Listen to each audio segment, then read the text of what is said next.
ہمارے ساتھ اس وقت موجود ہیں اسپیکر قومی اسمبلی جناب راجہ پرویز اشرف صاحب بہت شکریہ آپ کے قیمتی وقت کا. سر اسمبلی کے قانون میں کوئی گنجائش ہے؟ پاکستان تحریک انصاف واپس آنا چاہتی ہے اور وہ کہتے ہیں جناب اگر ترمیم کل کو کرنا پڑتی ہے انتخابات کو آگے پیچھے کرنے کے لیے اس ترمیم کے لیے 2/3 اکثریت چاہیے ہوگی, ہم ہوں گے تو معاملہ ہو پائے گا, لہٰذا ہمیں اسمبلی میں آنے دیا جائے. تو سر کیا کوئی گنجائش ہے اس میں؟ دیکھیں یہ تو میں سمجھتا ہوں کہ چیک کرنا پڑے گا. میرا نہیں خیال کہ جب آپ ریزگنیشن دے دیں اور آپ کی سیٹ جو ہے وہ ویکنٹ ڈکلیئر ہو جائے تو اس وقت کیا پوزیشن بنے گی, یہ تو میں سمجھتا ہوں کہ لیگل ایکسپرٹ کے ساتھ کنسلٹ کرنا پڑے گا. لیکن میں سمجھتا ہوں کہ مذاکرات ضرور ہونے چاہیے اور سیاستدانوں کو آپس میں مذاکرات کرنے چاہیے, اور کوئی ایسا مسئلہ نہیں ہے جو مذاکرات کے ذریعے حل نہ ہو سکے. اور سچی بات تو یہ ہے کہ سیاستدان کا جو سب سے بڑا اس کے پاس ہتھیار ہے وہ تو آرگومنٹس ہے نا جی, وہ تو ڈائیلاگ ہے. تو ڈائیلاگ کے ذریعے میں سمجھتا ہوں کہ ایک سیاستدان کو کام کرنا چاہیے اور اپنے معاملات کو سپریم کورٹ میں یا کسی بھی کورٹ میں نہیں لے کے جانا چاہیے سیاسی معاملات کو. اچھا, کیونکہ وہ نہ سیاست کے لیے بہتر ہے نہ کسی کورٹ کے لیے بہتر ہے. عدلیہ پر بھی پھر حرف آ جاتا ہے, وہ بھی زیر بحث آ جاتے ہیں, خام خواہ کی ان کو بھی تنقید کا سامنا کرنا پڑتا ہے. اصل میں وہ تو کہتے ہیں نا عدالت نے ان کے حق میں فیصلہ دیا کہ جناب جو نوٹیفیکیشنز تھے ان کی معطل کرنے کے, ان کی جو استعفے قبول کرنے کے, وہ نوٹیفیکیشنز جو ہے وہ نل اینڈ وائڈ قرار دے دیا عدالت نے. تو وہ کہتے ہیں اس بنیاد پہ ہمیں واپس آنے دیا جائے. تو سر کیا پاسبلٹی نکل سکتی ہے اس میں کوئی؟ دیکھیں وہ جو آئینی ترمیم کون سی کرنا چاہتے ہیں, اب اس پہ تو میں آف ہینڈ تو کوئی بات نہیں کر سکوں گا.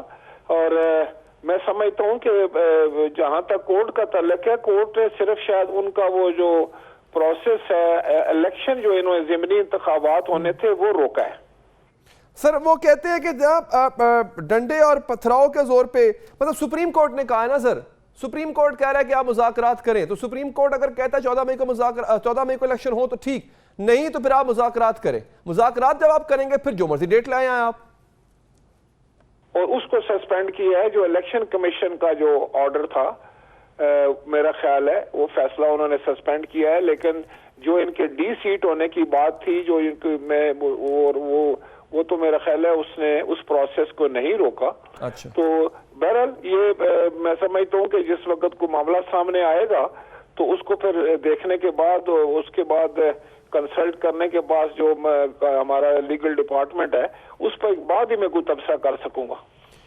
سر اچھا, اب مولانا نے کہا ہے کہ مولانا فضل الرحمان صاحب نے کہا ہے کہ ڈنڈے اور پتھر اور کیا کہہ سکتے ہیں ہتھوڑے کے زور پہ جو ہے اب سے مذاکرات نہیں کرائے جا سکتے. اشارہ آپ سمجھ گئے ہوں کس کی طرف ہے سر. تو یہ کیا سمجھا جائے کہ پی ڈی ایم بھی انٹرسٹڈ نہیں رہی ہے مذاکرات کرنے میں, اور مذاکرات بھی ان کو آپس میں کرنے چاہیے. دیکھیں ان کو سپریم کورٹ کو ڈریگ نہیں کرنا چاہیے اپنے سیاسی معاملات میں. مطلب دیکھیں نا, سپریم کورٹ ہماری جو ہے وہ اس کو اگر ہم کنٹروورشل بنا دیتے ہیں, ان کے بارے میں خبریں لگتی ہیں, سوشل میڈیا حرکت میں آتا ہے, تو یہ سب باتیں جو ہے نا یہ میرے خیال میں بڑی غلط ہیں.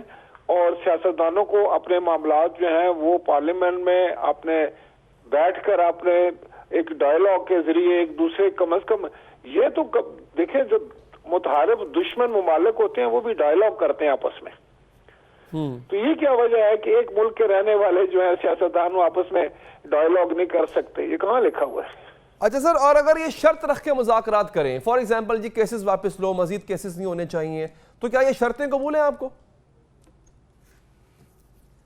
جی یہ بالکل ٹھیک بات ہے. یہ ڈنڈے اور ہتھوڑے والے جو ہوتے ہیں نا جی ڈائیلاگ, اس کو ڈائیلاگ تو نہیں کہا جاتا نا جی, وہ تو پھر ڈنڈا ہتھوڑا ہی ہوتا ہے. تو میرا خیال ہے کہ بہتر یہی ہے کہ یہ لوگ خود بخوشی بیٹھیں, ایک دوسرے کے بات کو سمجھیں, غور سے سنیں کسی کو, اس کی سن کے پھر ایک اچھے طریقے سے اپنا جو ہے وہ آرگومنٹ ہے یا اپنا جو جواز ہے اس کے سامنے رکھیں. اور جو اسی طرح ہی ہوتے ہیں, یہ تو بہت چھوٹے لیول پہ گاؤں پہ بھی جو ہوتے ہیں لڑائیاں ہو جاتی ہیں, خدا نہ خواستہ قتل ہو جاتے ہیں, اس کے بعد بھی ڈائیلاگ ہوتا ہے, بیٹھ کے لڑائیاں ہوتی ہیں, first world war, second world war, فیصلے جو ہیں وہ سارے ٹیبل پر آ کے ہوئے, نیگوشیشن سے ہوئے, گفت و شنید سے ہوئے, ڈائیلاگ سے ہوئے. چلیں ٹھیک ہے راجہ صاحب, بہت بہت شکریہ, آپ نے پروگرام کے لیے وقت